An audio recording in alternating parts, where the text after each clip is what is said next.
Hello students, आपण chapter start केला आहे नवीन मॅथमॅटिकल मेथड्स.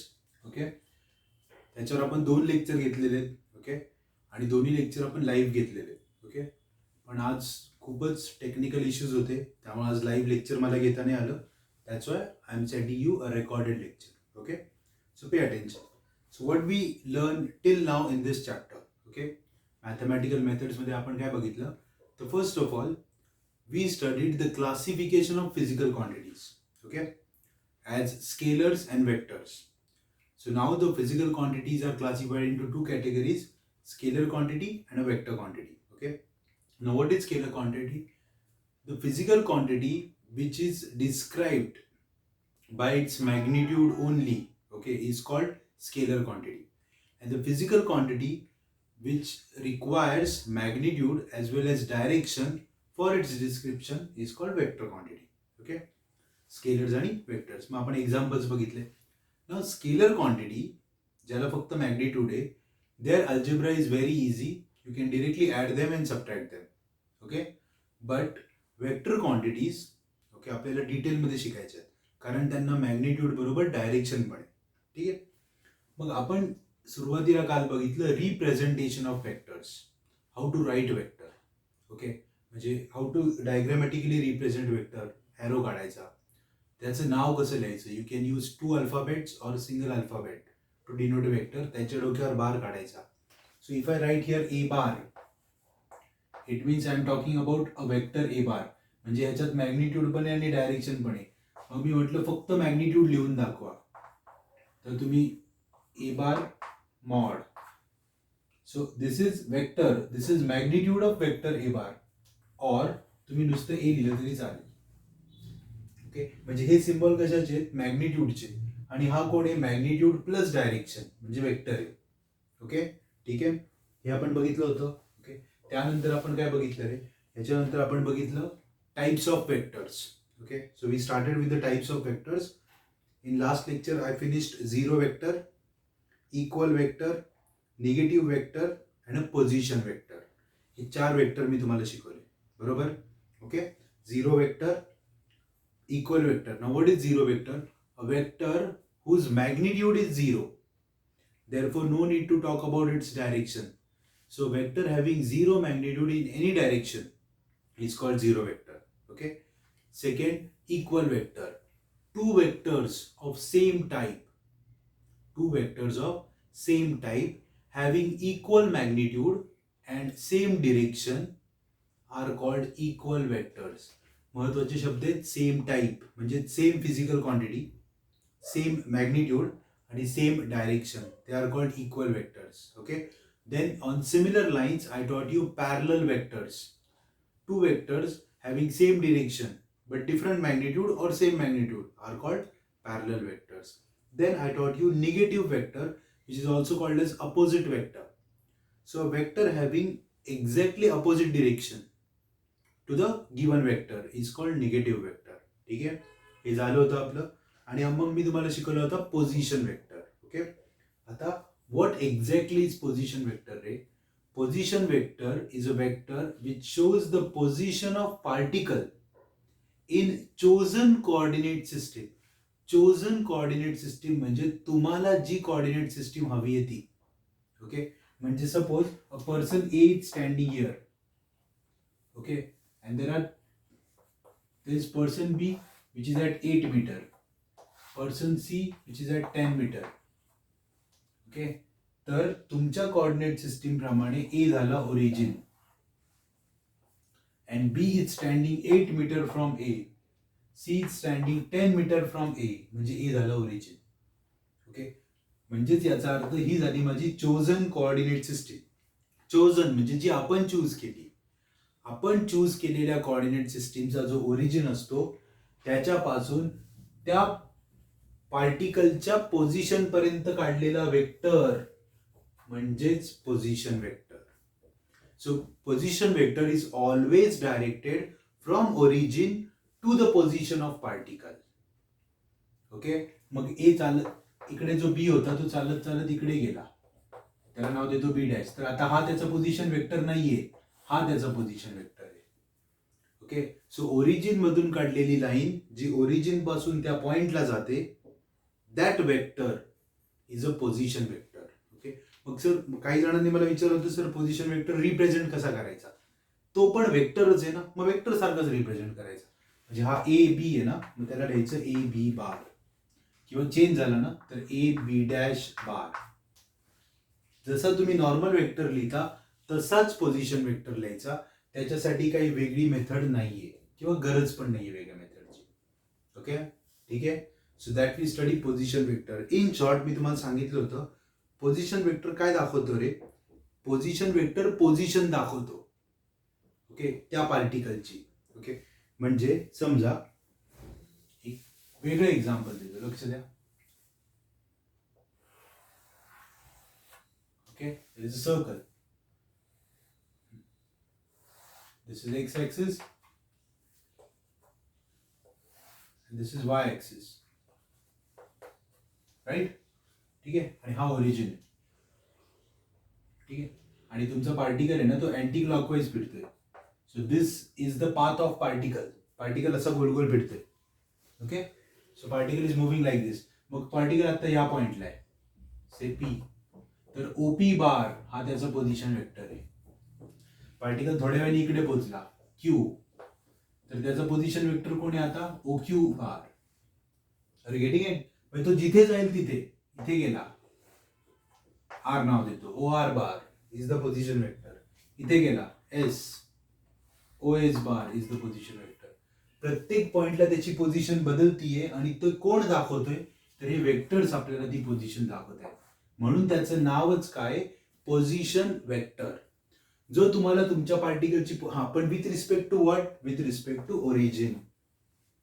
मी म्हटलं ना, रेफरन्स पॉइंट खूप महत्वाचा आहे, origin. So position vector is a vector which shows the position of particle, okay, with respect to chosen coordinate system. कळलं? Okay. So this is position vector, जो आज परत शिकवला आम्ही. ठीक आहे. आता दोन टाईप राहिलेत आपले, किंवा दोन टाईप शिकवायचे राहिलेत. बघा काय.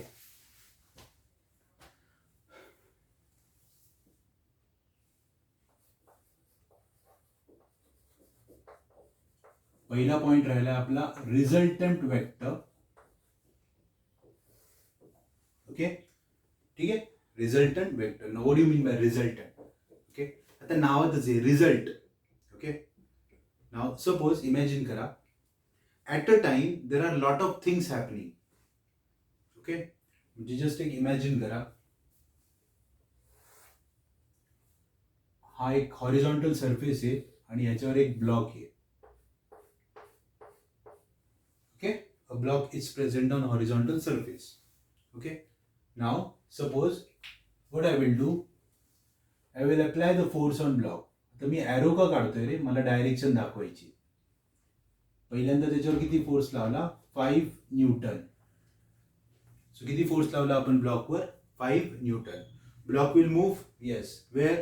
It will go towards right. Okay, fine. मग मी तुम्हाला साधा प्रश्न विचारला, what is the magnitude of force acting on block? You will say 5 Newton. What is the direction? Towards right. Right ला चाललाय ना. आता नीट बघा. अजून एक जण त्याला हेल्प करतोय. Okay, look at the direction. The direction of force is same. Okay, म्हणजे आता तो जो ब्लॉक आहे त्या ब्लॉकवर किती फोर्स आहेत? एक का दोन? दोन फोर्स आहेत ना. हा 5 न्यूटन आहे, हा 7 न्यूटन आहे. माझा प्रश्न आहे, what is the total force experienced by the block? मला इंडिव्हिज्युअल फोर्स मध्ये इंटरेस्ट नाहीये. You tell me the total force experienced by the block. Okay, मग तुम्ही काय म्हणणार? Sir 12 Newton. बरोबर ना? टोटल फोर्स किती एक्सपिरियन्स केला ब्लॉकनी? 12. ओके, कसं काय? तुम्ही ऍडिशन केली. आता सगळ्यांना हे कळलं की ऍडिशन करायची. ओके, पण हा पहिला कोण आहे रे? हा वेक्टर आहे. कुणाचा? फोर्सचा. F1 नाव देतो मी याला, F1 बार. हा पण वेक्टर आहे. कोण? फोर्सचा. याचं नाव काय? F2 बार. आणि या ब्लॉकवर टोटल फोर्स किती आला? F. टोटल फोर्स F, तो पण वेक्टर आहे. म्हणजे त्याच्यावर किती फोर्स होते? 2. आणि या दोघांचा मिळून जो कंबाईन इफेक्ट आहे तो हा आहे ना. कळते का? त्या ब्लॉकवर दोन फोर्स आहेत, एक 5 न्यूटन आणि एक 7 न्यूटन, आणि कंबाईन इफेक्ट किती आहे? 12 Newton. That combine effect is called resultant vector. कळलं? ओके. म्हणजे बघा, एखाद्या ऑब्जेक्टवर 4-5 फोर्स ऍक्ट होत असतील, suppose there R 4-5 forces acting on one object, then you calculate the combined effect of all, and that combined effect of all the vectors is called resultant vector. Okay. म्हणजे ज्या वेळेस एकापेक्षा जास्त quantity involve असतात तर तुम्ही त्या सगळ्यांचा एकत्रित इफेक्ट काढता, त्याला म्हणतात रिझल्टंट. ओके, ठीक आहे. आपण तुमच्या बुक मधलं सेंटेन्स वाचूयात. बघा, the resultant of 2 or more vectors is that single vector. बघा, दोन होते ना. The resultant of 2 or more vector is that single vector which produces the same effect as produced by the vectors all together. Okay,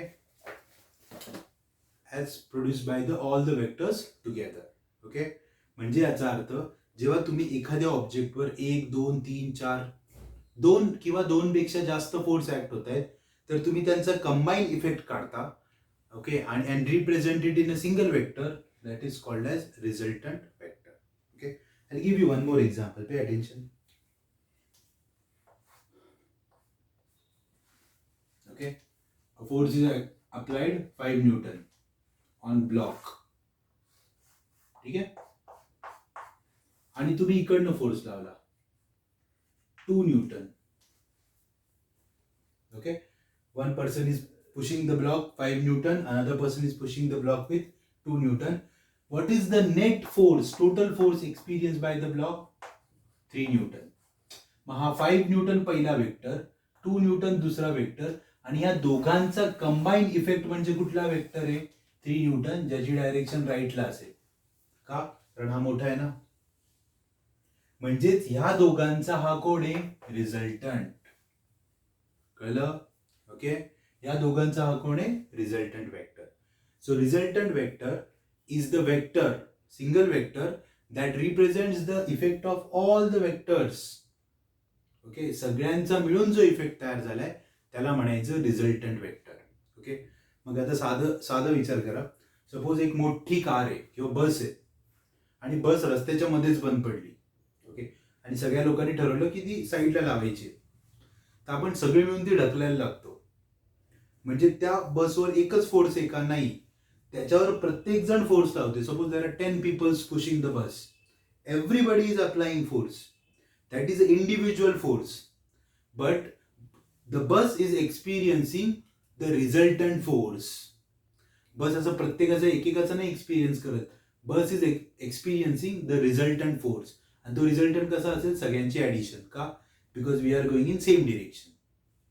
okay, so that vector is called resultant vector. म्हणजे मी जर का तुम्हाला 3-4 छोटे छोटे vector दिले same टाईपचे आणि तुम्हाला म्हटलं याचा कंबाईन इफेक्ट काढा, तर तुम्ही जे करता त्याला म्हणतात रिझल्टंट वेक्टर. तुमचं जे आन्सर येईल that answer is a resultant vector. Okay, हे बघा, रिझल्टंट तुम्हाला जर का रिझल्टंट नीट कळलं ना आता, तर पुढे जाऊन एक कन्सेप्ट आहे रिझोल्युशन, ती कळेल. ओके, म्हणून रिझल्टंट मी जास्त डिटेलमध्ये सांगते. वेन यू फाइंड बघा, दोन वेक्टर आहेत, दोघांचा कंबाईन इफेक्ट काढला रिझल्टंट, आणि एका वेक्टरचे दोन तुकडे केले, दोन पार्टमध्ये डिवाइड केला, तर त्याला म्हणतात रिझोल्युशन. ओके, त्यामुळे रिझोल्युशन शिकवताना मी परत रिझल्टंट सांगणार आहे तुम्हाला किंवा विचारणार आहे. Okay, so when you find a combine effect of many forces or many vector quantities together, फक्त फोर्स नाही, डिस्प्लेसमेंट, वेलॉसिटी, ऍक्सिलरेशन, काही काढू शकता तुम्ही. जे जे वेक्टर क्वांटिटी आहे त्या सगळ्या वेक्टर क्वांटिटीचा जो तुम्ही कंबाईन इफेक्ट काढता आणि एका वेक्टर मध्ये सगळं रिप्रेझेंट करता, that vector is called resultant vector. Okay, ठीक आहे. So this is the definition of resultant vector. Fine, concept समजलाय. ओके, सो आता आपले 5 टाईप झाले: equal vector, negative vector, zero vector, position vector and resultant vector. So we finish with 5 types. Okay, and now the last. इथून पुढे तुम्हाला प्रत्येक वेळेस कोण काढायचं? रिझल्टंट. ओके, काय करायचं? रिझल्टंट काढायचं. ठीक आहे.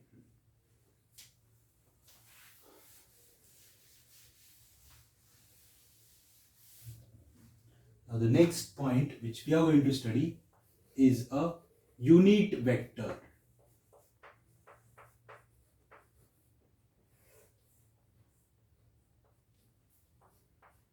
The next point which we are going to study is a unit vector. Okay, now what exactly is a unit vector? Okay, आता बघा समजून घ्या, हा खूप महत्वाचा वेक्टर आहे. हा पण हे जे रिझल्टंट आणि युनिट आहे ना, मी हे शेवटी शिकवण्याची दोन कारण आहे. एक तर ते मला डिटेलमध्ये शिकवायचे होते. सेकंड थिंग, जेव्हा तुम्हाला थोडं इंट्रोडक्शन कळतं ना अगोदर, तेव्हा हे लवकर अजून चांगले कळतात, कारण हे खूप महत्वाचे. ओके, आता नाव युनिट काय रे? A vector having unit magnitude. A vector having unit magnitude. Okay, हे बघा, वेक्टरला काय असतं? Magnitude and direction. हे तर क्लिअर आहे सगळ्यांना. A vector quantity has magnitude and direction. We are talking about which vector? We are talking about unit vector. त्याचं मॅग्निट्यूड युनिट आहे. युनिटी मीन्स 1, म्हणजे त्याचं मॅग्निट्यूड 1 आहे. म्हणजे याचा अर्थ त्याचं मॅग्निट्यूड 1 आहे, म्हणजे हे खूप सिंपल आहे ना. Okay, a vector having unit magnitude. Okay, मग सर युनिट वेक्टरची गरज काय? तर unit vector is basically designed for direction. Unit vector कोणासाठी डिझाइन केलाय? डायरेक्शनसाठी. नुसता युनिट वेक्टर नसतो. परत एकदा ऐका, unit vector is not present alone. Unit vector is a representation of some vector. म्हणजे पहिल्यांदा तुम्हाला एक वेक्टर घ्यावा लागेल, त्या वेक्टरला युनिट वेक्टर असतो. ओके, मी एक्झाम्पल देतो, मग तुम्हाला कळेल, कन्फ्यूज नका हो. Okay, suppose I give you a vector M bar. हा वेक्टर आहे. सर कुठला वेक्टर आहे? कुठला पण असेल, फोर्स, डिस्प्लेसमेंट, ऍक्सिलरेशन, मोमेंटम, कुठला पण वेक्टर आहे. This is a vector M bar. Okay, आणि या एम बारचा युनिट वेक्टर लिहिणार मी आता. कळलं का? म्हणजे युनिट वेक्टर एकटा नसतो. युनिट वेक्टर हा कुठल्या तरी वेक्टरला रिप्रेझेंट करत असतो. ओके, सो हा एम बार आहे तुमचा, हा तुमचा गिवन वेक्टर आहे. आता याचा आपण कोण लिहितोय? Unit vector. So we are writing which vector? Unit vector of M bar. Right, M bar is a given vector, आणि त्या एम बारचा मी काय लिहितोय? युनिट वेक्टर लिहितोय. तर पहिली गोष्ट, त्याचं सिम्बॉल आहे, you have to write small U. काय लिहायचं तुम्हाला? Small you. ओके, आणि त्या यू वर तुम्हाला असं काढायचं. याला म्हणतात कॅप. याला काय म्हणता रे तुम्ही? याला बार म्हणता ना, याला कॅप म्हणायचं. मग सर बार आणि कॅप मध्ये काय फरक आहे? काहीच नाही. जे तुम्ही बार, म्हणजे why you are putting bar? You wanted to show that it is a vector ना. कॅप का sir? It is a unit vector. म्हणजे तुम्ही बार वापरला म्हणजे वेक्टर आहे, आणि कॅप वापरला म्हणजे युनिट वेक्टर आहे. समजलं? ओके, मग तुम्ही कॅप सगळीकडे नाही वापरू शकत. कॅप कधी यूज करायचं? जेव्हा तुमच्याकडे युनिट वेक्टर असतो. ओके, असं सर का केलं? कारण तुम्हाला कळण्यासाठी. नुसतं हे बघून पण कळेल तुम्हाला की अरे हा युनिट वेक्टर आहे, कारण याच्यावर कॅप आहे, बार नाहीये. All the vectors have bar, but unit vectors have cap. Okay, त्याला कॅप म्हणतात, हॅट म्हणतात. ओके, ठीक आहे. मग सगळ्यात पहिल्यांदा यू लिहायचा. U stands for unit, cap. Okay, कुणाचा युनिट वेक्टर आहे हा? एमचा. एमचा आहे ना. आपण कुणाचा युनिट वेक्टर लिहितोय? एम बारचा. So unit vector of M is equal to M bar upon magnitude of M. हा फॉर्म्युला युनिट वेक्टरचा. बघा काय फॉर्म्युला आहे. सगळ्यात पहिल्यांदा युनिट वेक्टर हा एकटा नसतो, तो कुठल्या तरी वेक्टर बरोबर असतो. मग मी तुम्हाला एक वेक्टर दिला ज्याचं नाव एम बार आहे, आणि मी म्हटलं त्याचा कोण लिहा? Unit vector. हा फॉर्म्युला आहे. Unit vector of M bar is U M cap is equal to vector upon magnitude. हा कोण आहे? वेक्टर. हे कोण आहे? त्याचं मॅग्निट्यूड. ओके, सो युनिट वेक्टरचा फॉर्म्युला खूप सोपा आहे, vector upon magnitude. Okay, so हा जो यू एम कॅप आहे हा कोण आहे? हा आहे unit vector of M bar. Got it? समजलं? हा, आता मला सांगा याचं मॅग्निट्यूड किती आहे रे? 1. याचं मॅग्निट्यूड 1 आहे ना, हे काय युनिट मॅग्निट्यूड. मग जर का तुम्ही याचं मॅग्निट्यूड 1 घेतलं तर हा एम इकडे आला, 1 इंटू एम एम, म्हणजे M bar equal to M, म्हणजे मॅग्निट्यूड बदललं नाही. याचं मॅग्निट्यूड बदलण्याचा अधिकार आपल्याला नाहीये, पण याची काय दाखवायची मला? डायरेक्शन. आणि त्यासाठी मी कोणाला कन्सिडर केला? Unit vector. म्हणजे युनिट वेक्टरचं काम काय रे? युनिट वेक्टरचं मॅग्निट्यूड नाही महत्वाचं, युनिट वेक्टरची डायरेक्शन महत्वाची. Because we are writing unit vector to show the direction of given vector.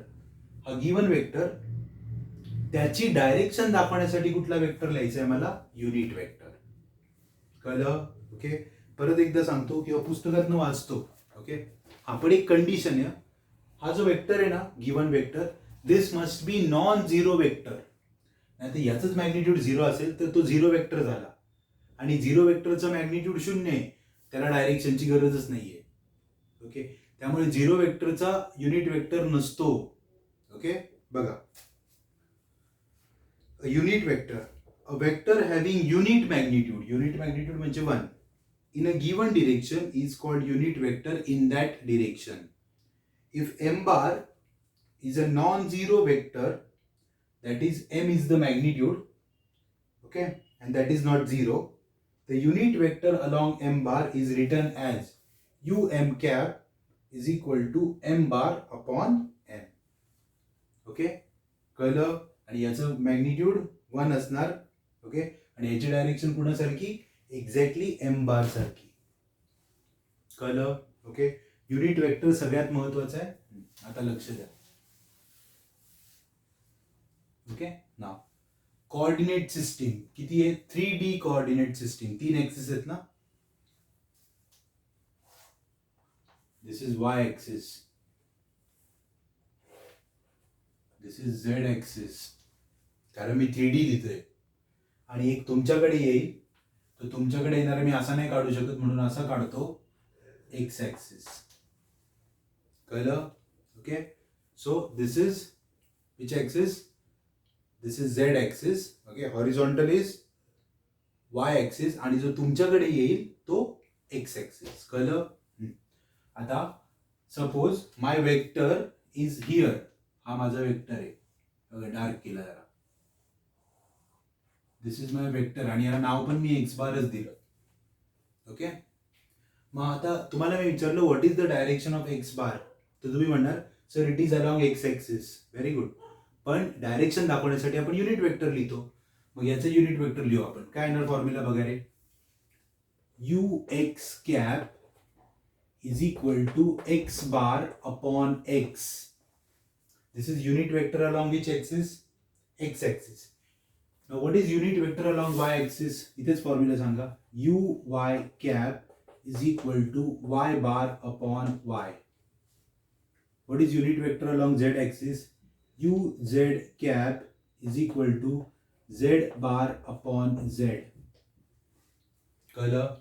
Okay, हा कोण आहे? Unit vector along X axis, unit vector along Y axis, unit vector along Z axis. म्हणजे तुमचा vector कुठेही असू द्या, x ऍक्सिसवर, Y ऍक्सिसवर, Z ऍक्सिसवर, तुम्ही त्याचे युनिट वेक्टर लिहू शकता. ठीक आहे, आता त्यांनी काय केलं रे? तुम्ही जनरली काय करता, कुठला पण एक वेक्टर घेता. मग याची आपण कोण घेतला होता? एम बार, आणि त्याचा युनिट वेक्टर कसा लिहिला होता आपण? यू एन कॅप लिहिला होता ना, बरोबर?